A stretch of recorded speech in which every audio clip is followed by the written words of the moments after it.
Hello all.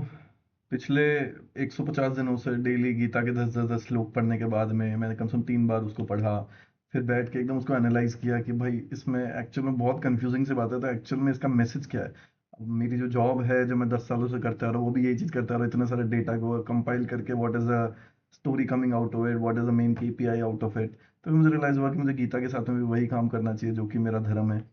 तो उसके लिए मैंने एक बहुत अच्छी एकदम कंसाइज फॉर्म में एक प्रेजेंटेशन बनाई है कि जैसे तो 9 स्लाइड्स है जिसके अंदर पूरा गीता के अंदर में क्या कहा गया, उसका मेन मुद्दे क्या हैं जो कहे गए हैं। गीता के साथ में एक प्रॉब्लम जो अपन लोग हमेशा फेस करते हैं, जो सब लोग फॉलो करते हैं, जिसको कि उसको श्लोक बाय श्लोक पढ़ते हैं, क्या श्लोक नंबर ये में भगवान ने ये कहा, श्लोक नंबर वो में वो कहा।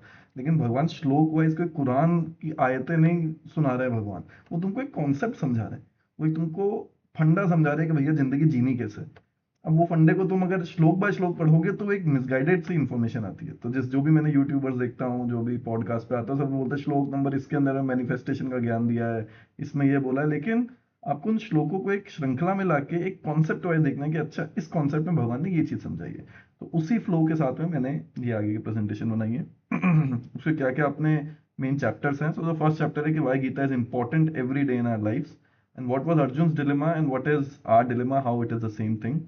फिर अगर मुझे कृष्णा के मैसेज को एक लाइन में अगर बताना है कि पूरी गीता के अंदर में क्या कहा गया, वो एक लाइन में समझा दो भाई, तो वो एक लाइन क्या है। फिर उस एक लाइन को अपने धीरे धीरे डिटेलिंग आउट किया है कि कृष्णा की जो त्रिगुणी माया है, जिसको मैं बोलता हूँ कि वो पहला एआई मॉडल था, जो एआई मॉडल भगवान ने बना के, जिसको अपन माया भी कहते हैं, और किस तरह से दुनिया पूरी चलती है।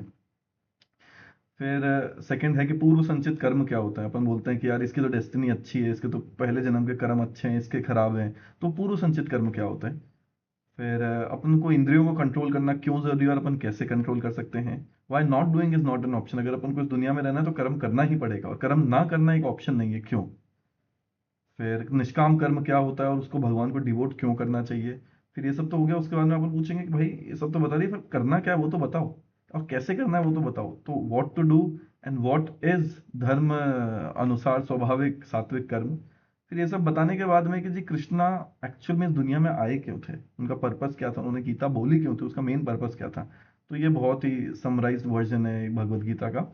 लेकिन इसको सुनाने से पहले एक बहुत बड़ा क्वेश्चन है, जो कि मैं नहीं, भगवान श्री कृष्ण ही कह रहे हैं इन श्लोक नंबर 1867 कि हे अर्जुन, ये गीता रूप जो रहस्यमय ज्ञान मैंने तुझे दिया है, वो ना तो किसी बिना तप वाले को, ना बिना भक्ति वाले को, और उस इंसान को मत कहना जिसकी मेरे में श्रद्धा ना हो, और उस इंसान को तो एकदम ना कहना जो कि मुझ में दोष दृष्टि रखता हो। तो अगर आप इस चारों कैटेगरी में कहीं भी फॉलो होते हैं तो पहले उन चार कैटेगरी से हट जाइए, और अगर आप नहीं हटना चाहते तो ये वीडियो को स्किप कर दीजिए, इसको मत देखिए।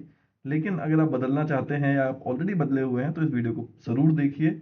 और देखने का तरीका क्या है कि अपना दिल को खुला रख के और अपने दिमाग को शार्प रख के, कि हर एक चीज में आपको क्वेश्चन करना है कि ऐसा बोला तो क्यों बोला, इसका क्या मतलब है, उसका क्या मतलब है। क्योंकि ये जो प्रेजेंटेशन है, जो फ्लो है, ये भी इसी प्रोसेस के बाद में, कि हर एक चीज में वाई पूछना। तो उस तरीके से आप समझिए, अपने दिमाग को खुला रखिए कि क्या कहना चाहते हैं, उसकी गहराई में उतरिए, और फिर इस प्रेजेंटेशन को आगे देखिए।